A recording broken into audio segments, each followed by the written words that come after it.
की जय, राधा रानी की जय। भगवान श्री कृष्ण के सभी भक्तों को राधे राधे, जय श्री कृष्ण। आज मैं आपको सुनाऊंगी भागवत महापुराण में 7वें स्कंद में 10वां अध्याय, प्रहलाद का राज्याभिषेक और त्रिपुरदाह की कथा।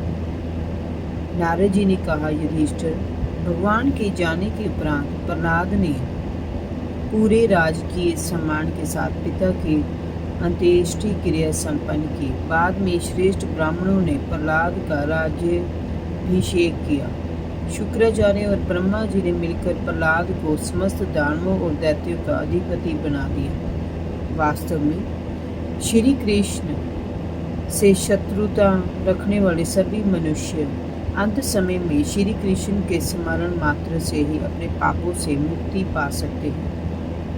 आज शिशुपाल और दंत वक्र का अंत भी उनके पापों के कारण ही हुआ है।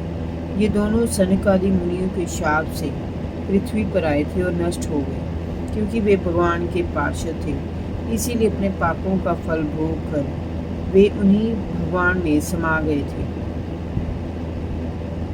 जो व्यक्ति भगवान की इन लीलाओं का श्रवण करता है और कहता है, वह निश्चित रूप से भगवान के वैकुंठ लोक को प्राप्त करता है।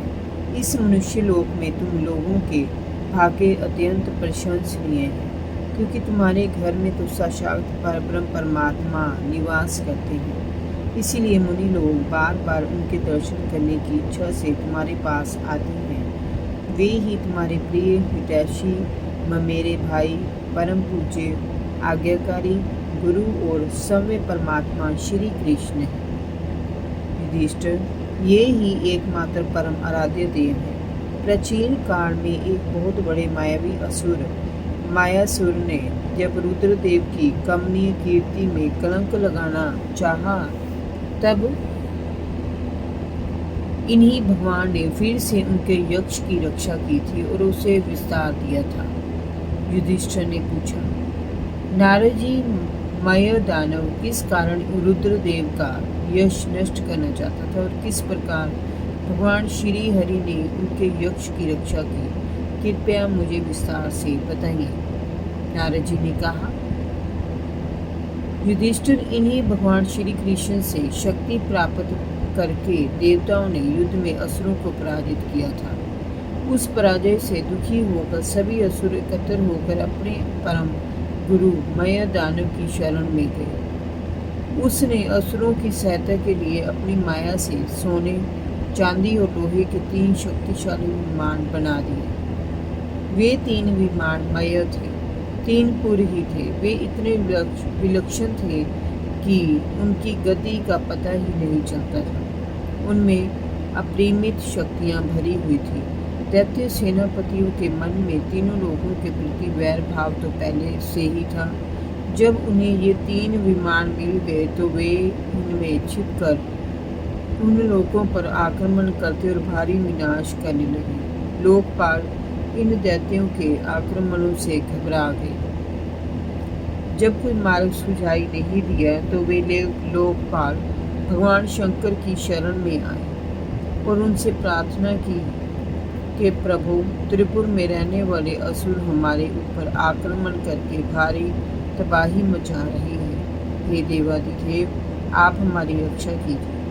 उनकी प्रार्थना सुनकर भगवान शंकर ने कहा, तुम लोग भयभीत मत हो, मैं इन तीनों को अभी नष्ट किए देता हूँ। ऐसा कहकर भगवान शंकर ने अपने धनुष पर बाण चढ़ाकर तीनों पुरों पर छोड़ दिया। उनके उस बाण से सूर्य किरणों के समान अन्य बहुत से बाण निकले। उन बाणों से भयानक आग की लपटें निकल रही थी। उनसे इतना तेज प्रकाश हुआ कि वे तीनों पुर दिखने बंद हो गए। परंतु उन बाणों का लक्ष्य अचूक था। उनके आघात से विमानवासी असुर निष्प्राण होकर गिर पड़े। परंतु मायावी मय दानव बहुत से उपाय जानता था। उसने उन असुरों को उठाया और ले जाकर उन्हें अमृत कांड में डाल दिया। उस अमृत के स्पर्श होते ही वे फिर से जी उठे। इस बार वे बादलों की कड़कती बिजली के समान तड़कने लगे। उस समय भगवान श्री कृष्ण ने देखा कि महादेव जी तो अपना कार्य पूरा करके फिर से समाधिस्थ हो गए। तब उन असुरों को परास्त करने के लिए उन्हें एक युक्ति सूझी। भगवान श्री कृष्ण ने अपनी योग माया से गाय का रूप बनाया और ब्रह्मा जी को बछड़ा बना दिया। वे दोनों दोपहर के समय उन तीनों पुरों में गए और उन सिद्ध कुओं का सारा अमृत रस पी गए। उन कुओं के रक्षक उनकी माया से मोहित हो गए थे कि वे देखते रहे, पर कुछ कर नहीं सके। जब मयासुर को ये बात पता चली तो वह इसे विष्णु की माया समझकर चुप लगा गया।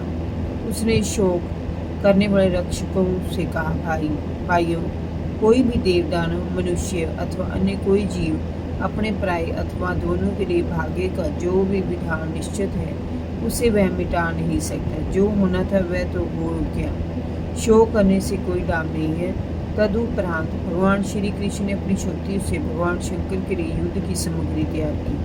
उन्होंने धर्म से रथ, ज्ञान से सारथी, वैराग्य से ध्वजा, ऐश्वर्य से अश्व, तपस्या से धनुष, विद्या से कवच, क्रिया से बाण और अपनी शक्तियों से अन्य अस्त्र शस्त्रों का निर्माण किया। इस सामग्री से सज धज कर भगवान शंकर ने अभिजीत मुहूर्त में धनुष पर बाण चढ़ाया और उन तीनों दुर्भेद्य विमानों पर छोड़ दिया। उन बाणों के आघात से वे तीनों विमान भस्म हो गए। युधिष्ठिर उसके तत्काल बाद ही स्वर्ग में दुंदुभियां बजने लगी। वहां सैकड़ों विमानों की भीड़ लग गई। देवता, ऋषि, मुनि, पितृ और सिद्ध योगी आनंद से भरकर जय जयकार करते हुए नाचने गाने लगे और पुष्प वर्षा करने लगे। अप्सराएं नाचने लगी। इन तीनों पुरों का नाश करने के कारण ही भगवान शंकर को त्रिपुरारी की पदवी मिली। सभी देवगण उनकी जय बोलते हुए अपने अपने लोक को चले गए। इसी प्रकार भगवान श्री कृष्ण अपनी लीलाएं करते और जगत का कल्याण करते हैं। जय जय श्री राधे। भागवत महापुराण की जय। कृष्ण कन्हैया लाल की जय। राधा रानी की जय।